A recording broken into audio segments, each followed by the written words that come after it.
Hello दोस्तों, आज हम स्टार्ट करेंगे क्लास 12th के एनसीईआरटी का थीम 2, जिसका टाइटल है किंग्स, फार्मर्स एंड टाउन्स।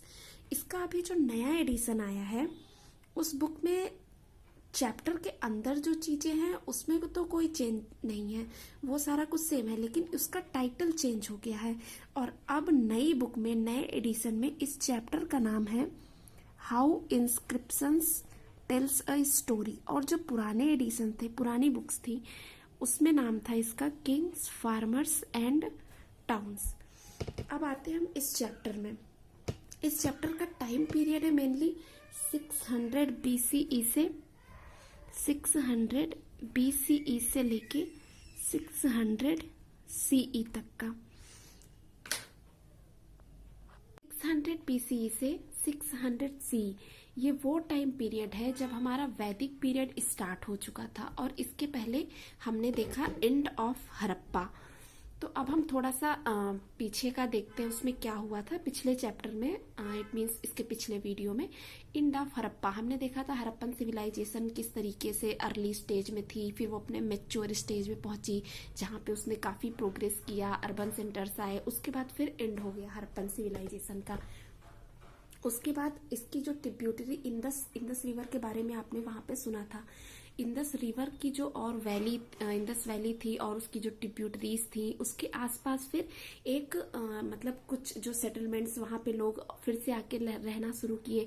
फिर वहां पे एक एग्रीकल्चरल सेटलमेंट्स शुरू हो गया, और फिर उन लोगों ने जो वहां पे ट्रिब्यूटरीज के आसपास आके रहना शुरू कर दिए थे, उन लोगों ने ऋग वेदा को कंपोस्ट किया।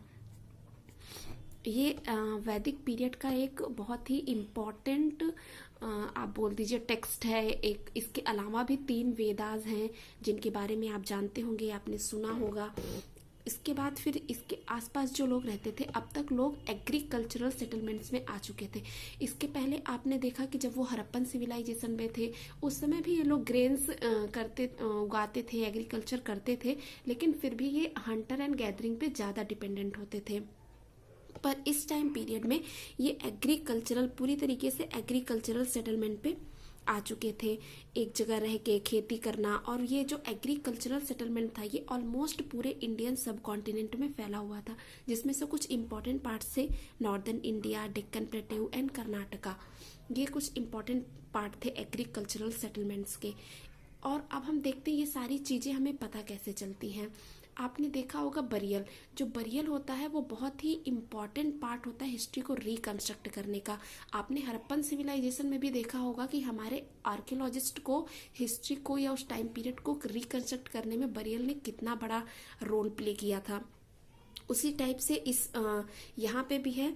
उस टाइम पीरियड में आपने देखा था कि बरियल्स में लोग बहुत तरह की चीज़ें उनके यूज की, आफ्टर लाइफ जो वो यूज करें ऐसा वो मानते थे, और वो सारी चीज़ें डेड बॉडी के साथ ही गाड़ देते थे। उसी टाइप का यहाँ पे भी होता था। यहाँ पे भी जो इनका डिस्पोजल मोड था वो एक डेड बॉडी को गड्ढे में गाड़ के उसके ऊपर इस टाइप का स्ट्रक्चर बना देते थे, जिसको कि हम मेगालिथ्स बोलते थे, जिसको कि ये लोग मेगालिथ्स बोलते थे। और इस टाइप का स्ट्रक्चर आप इसको नेट पे सर्च करेंगे तो इस टाइप का स्ट्रक्चर बन के आएगा। ये स्टोन के होते थे, 2 स्टोन ऐसे, एक स्टोन इसके ऊपर से इस पे रख दिया जाता था और डेड बॉडी के ऊपर से, और डेड बॉडी के साथ ये लोग उनके वेपन्स, आर्मर, ये सारी चीजें गाड़ देते थे।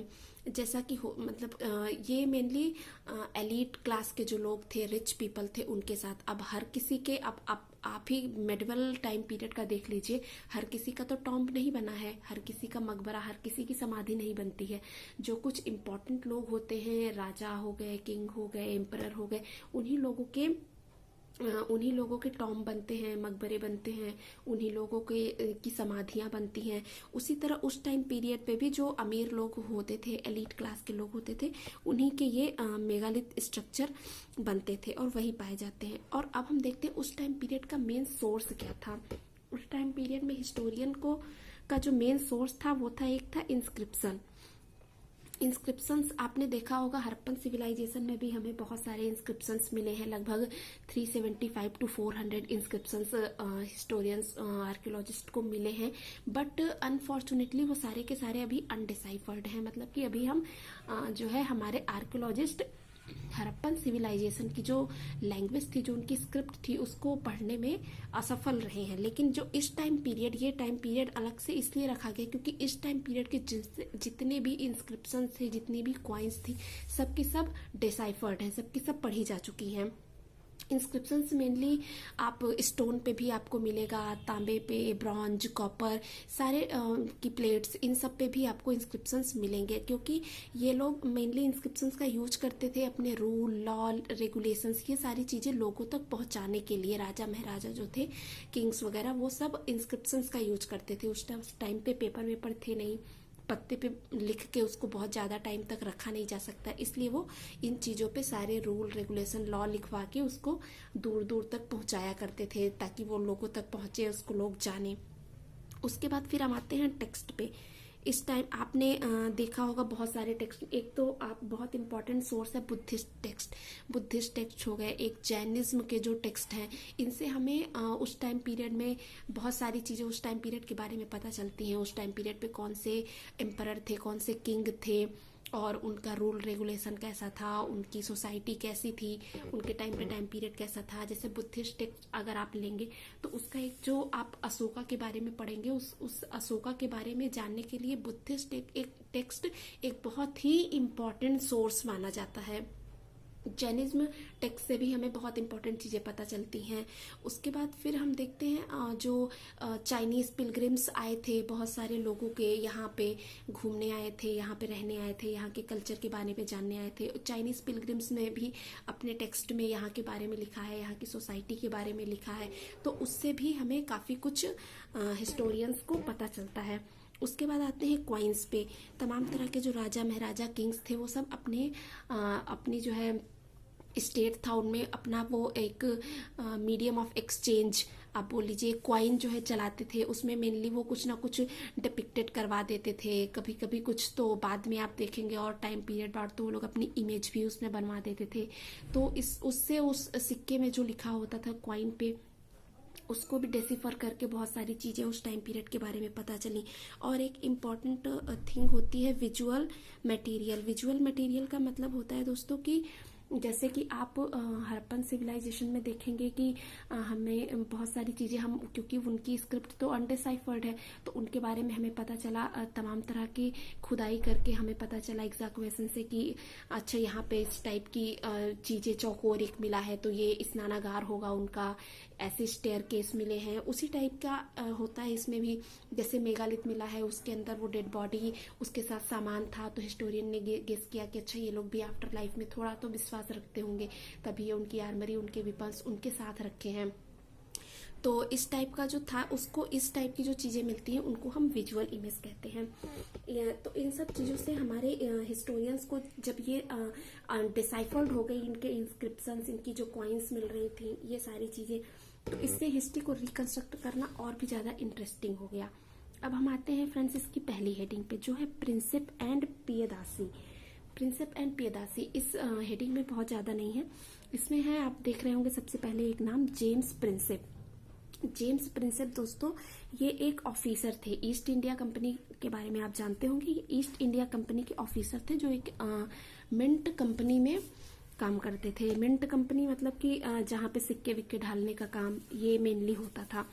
तो इन्होंने सबसे पहले ब्राह्मी और खरोष्टी जो स्क्रिप्ट होती थी इस टाइम पीरियड की, उसको सबसे पहले जेम्स प्रिंसेप ने डिसाइफर्ड किया। ब्राह्मी मेनली फ्रेंड्स ब्राह्मणों की भाषा होती थी, उनकी लैंग्वेज थी, लिपि, और जो खरोष्टी थी वो अफगान की तरफ से आई थी, अफगानी स्क्रिप्ट थी एक तरीके से। उसके बाद फिर हम आते हैं पियदासी। पियदासी का मतलब होता है प्लीजेंट टू बी होल्ड, किसी चीज को पाके खुशी महसूस करना। एंड देव नाम पिया यानी कि बिलवेड ऑफ गॉड, गॉड का प्रेमी होना या इस टाइप का चीज। तो ये नाम मेनली कंसीडर किए जाते हैं अशोका के लिए। अशोका को ये नाम, ये जो मिलते हैं हमें, ये कंसीडर किया गया एज अशोका के नाम के लिए, और ये हमें पता चलता है बुद्धिस्ट टेक्स्ट से। बुद्धिस्ट टेक्स्ट से हमें पता चलता है कि अशोका को पियदासी या देव नाम पिया भी बोला जाता था। उसके बाद फिर जब ये सारी चीज़ें होने लगी, लगभग 19th और 20th सेंचुरी में, जब काफ़ी लैंग्वेजेस डिसाइफर्ड हो गई, तो हिस्टोरियंस का और इंडियन और जो ब्रिटिश हिस्टोरियंस थे, इन सब का इंटरेस्ट और भी ज़्यादा बढ़ गया इंडियन हिस्ट्री को रिकंस्ट्रक्ट करने में। और उसके बाद फिर ये लोग और भी ज़्यादा, जो इंडियन स्कॉलर्स थे, उन्होंने और भी इंस्क्रिप्शंस और भी तमाम तरह की जो स्क्रिप्ट्स थी, पाली हो गया, प्राकृत हो गया, इनको भी डिसाइफर्ड करने में लग गए और फाइनली वो इनको भी डिसाइफर्ड कर लिए। और बहुत सारी जो है स्क्रिप्ट्स के बारे में पता चला, बहुत सारे टेक्स्ट जो थे, इंस्क्रिप्शन थे, वो सब फिर डिसाइफर्ड हो गए और हम हिस्ट्री को अच्छे से रिकंस्ट्रक्ट कर पाए। आते हैं इसकी सेकेंड हेडिंग पे, द अर्लीस्ट स्टेट। इसकी फर्स्ट हेडिंग है 16 महाजनपदास। इसमें हम पढ़ेंगे कि ये जो 16 महाजनपदास थे, 16 महाजनपद, इनके इमरजेंस के बारे में। सबसे पहले हम देखते हैं 16th century BCE. 16th century BCE ये वो टाइम पीरियड था जो कि मेजर टर्निंग पॉइंट था अर्ली इंडियन हिस्ट्री का। ये वो टाइम पीरियड था जबकि इंडियन हिस्ट्री में बहुत सारे चेंजेस हो रहे थे, नई नई सिटीज, नए स्टेट्स का डेवलपमेंट हो रहा था, आयरन का यूज बढ़ता जा रहा था, कॉइनेज का डेवलपमेंट हो रहा था, और जो थॉट का लेवल होता है उस पर भी बहुत ज़्यादा डाइवर्सिफिकेशन आ गया था। इस ये टाइम पीरियड पे बुद्धिज्म, जैनिज्म, ये जो रिलीजन्स आज बन चुके हैं, ये सब थॉट्स थे उस टाइम पीरियड पे। और ये थॉट्स का इमरजेंस इसी टाइम पीरियड पे 16th सेंचुरी बीसीई और उसके बाद से ही हुआ है।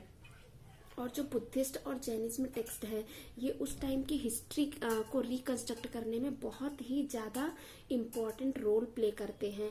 आपने बुद्धिस्ट टेक्स्ट जो होता है, इससे हमें 16 महाजनपदास के बारे में बहुत अच्छी जानकारी मिलती है।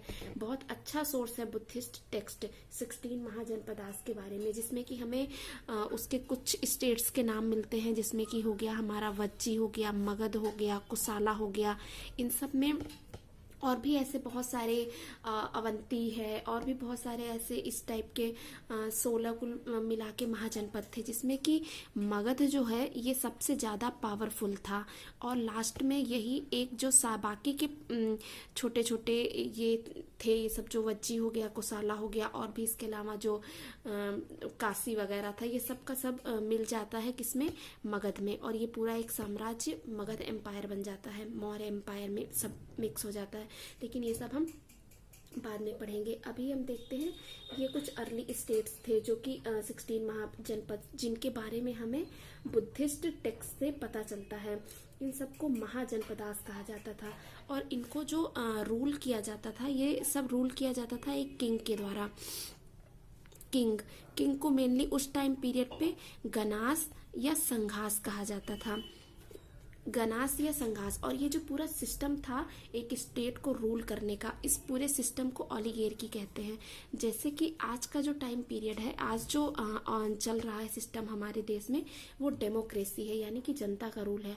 उसी तरह उस टाइम पीरियड पे ओलिगार्की थी। ओलिगार्की का मेनली मतलब होता है कि 5-6 लोग या 8-10 लोग मिलके एक पूरे स्टेट को चलाते हैं। यानी कि ये जो गनास या संघास होता था, इसमें कोई एक आदमी नहीं होता था, इसमें 5-6 आदमी होते थे और वो सब मिलके एक स्टेट को चलाते थे, और इन सब को ही राजा बोला जाता था। उसके बाद फिर हम देखेंगे कि इस जो ये टाइम पीरियड था, अर्ली जो 6th सेंचुरी थी, उसके बारे में हमें बहुत ज़्यादा जानकारी नहीं मिल पाई है, क्योंकि उस समय का जो सोर्स है बहुत कम ही रही है। लैक ऑफ सोर्स की वजह से हमें बहुत डिफिकल्टी हुई उस टाइम की हिस्ट्री को रिकंस्ट्रक्ट करने में, हिस्टोरियंस को मेनली। और जो एक इसका इम्पोर्टेंट चीज़ रहा है, मतलब हर एक स्टेट की, जैसे आज है, हर एक स्टेट की अपनी एक कैपिटल है, देश की अपनी एक कैपिटल है, उसी तरह उस समय भी 16 महाजनपदास थे, और इन सारे जनपदास की एक कैपिटल सिटी होती थी, और वो कैपिटल सिटी पूरी तरीके से फोर्टिफाइड होती थी। फोर्टिफाइड का मतलब उसको पूरा दीवार से घेरा बना के पूरी सिटी को घेर दिया जाता था, कैपिटल सिटी को। और उसमें चारों तरफ उसका जो मेन गेट होता था और भी जो इम्पोर्टेंट गेट्स होते थे, उन सब पे आर्मी रखी जाती थी, और बीच बीच में भी जगह जगह आर्मी रखी जाती थी उसकी सुरक्षा के लिए, ताकि उसमें मतलब कोई आक्रमण होता है, हमला होता है, अटैक होता है, तो उससे उसकी जो है सुरक्षा करने के लिए, तमाम तरह की ब्यूरोक्रेसीज की, और इन सब को चलाने के लिए तमाम तरह की ब्यूरोक्रेसीज की भी ज़रूरत होती थी। वो सारी चीज़ें भी सब कुछ राजास जो थे, संघास जो थे, वो सारे इस सब को मिलके एक साथ इन सब के लिए रूल और रेगुलेशंस बनाया करते थे। उसके बाद हम आते हैं, देखते हैं ये जो ब्राह्मणास थे, इनका क्या काम था। ये उस समय इन्होंने, ये टाइम पीरियड था मेनली जब इन्होंने कंपोज किया संस्कृत टेक्स्ट, जिसका की नाम है धर्मसूत्र। धर्मसूत्र एक संस्कृत टेक्स्ट है और ये बहुत ही इम्पोर्टेंट टेक्स्ट है, जिसको कि कंपोज किया गया 16th सेंचुरी टाइम पीरियड में। ये एक बहुत ही इम्पोर्टेंट जो है संस्कृत टेक्स्ट है, जिसको कि धर्म सूत्र कहा जाता है। इसमें बहुत सारे मतलब कि नॉर्म्स हैं रूलर्स के लिए कि उन्हें उनकी कैटेगरी कैसे डिवाइड होगी। आपने सुना होगा वर्ण सिस्टम जो होता है, वो सारी चीजें धर्म सूत्र में बहुत अच्छे तरीके से लिखी गई हैं कि किसका, जैसे कि जो 4 वर्ण है हमारे, ब्राह्मण, क्षत्रिय, वैश्य, शूद्र, इन सारे जो वर्णा सिस्टम है, जाति है, इन सारे चीजों के बारे में इसमें एक डिटेल्ड एनालिसिस किया गया है, इस पे लिखा गया है। और इसमें बताया गया है कि जो रूलर हैं वो मेनली उनका काम होता था टैक्सेस को कलेक्ट करना, और जो कल्टीवेटर्स थे उनसे जो है ट्रिब्यूट, उनसे टैक्स को कलेक्ट करना, जो ट्रेडर्स, आर्टिसंस थे, इन लोगों से टैक्स कलेक्ट करना, ये सब उन लोगों का काम होता था। यानी कि ये लोग जो ब्राह्मणास थे उन्होंने हर किसी के काम को डिवाइड कर दिया था धर्मसूत्र टेक्स्ट के अनुसार, उसको लिख करके। उसके बाद हम आते हैं इसकी नेक्स्ट हेडिंग पे, फर्स्ट एमंग्स्ट देम मगध। जैसा कि अभी हमने आपको बताया था दोस्तों पहले कि इन सब में जो सबसे इम्पोर्टेंट स्टेट है वो है मगध। इसके बारे में आगे का जितना भी इतिहास है वो सिर्फ और सिर्फ मगध के बारे में है, क्योंकि मगध एक बहुत ही ज्यादा पावरफुल स्टेट था और एक टाइम पीरियड के बाद तो ये बहुत ही ज्यादा पावरफुल हो गया था। उसके बाद फिर हम आते हैं मगध पे। मगध का इमरजेंस मेनली 6th से 4th सेंचुरी BCE के बीच में हुआ, और ये जो मगध है ये प्रेजेंटली आपको पड़ता है, ये स्टेट आपको मगध पड़ेगा बिहार में। मगध प्रेजेंटली आता है आपका बिहार में। ये एक बहुत ही ज्यादा पावरफुल महाजनपद में से एक था। उसके बाद फिर हम आते हैं इसके ऑक्यूपेशन। इस टाइम पीरियड में मगध में लोग जो है एग्रीकल्चर, अब आप सोचेंगे मगध इतना पावरफुल क्यों था, बाकी के 16 जनपद से वो सब इतने पावरफुल क्यों नहीं हुए। मगध के राजा, वहाँ के जो रूलर थे, उनके साथ साथ मगध का जो ज्योग्राफिकल कंडीशन है वो भी मगध को एक पावरफुल स्टेट बनने में बहुत ही ज्यादा हेल्पफुल रहा है।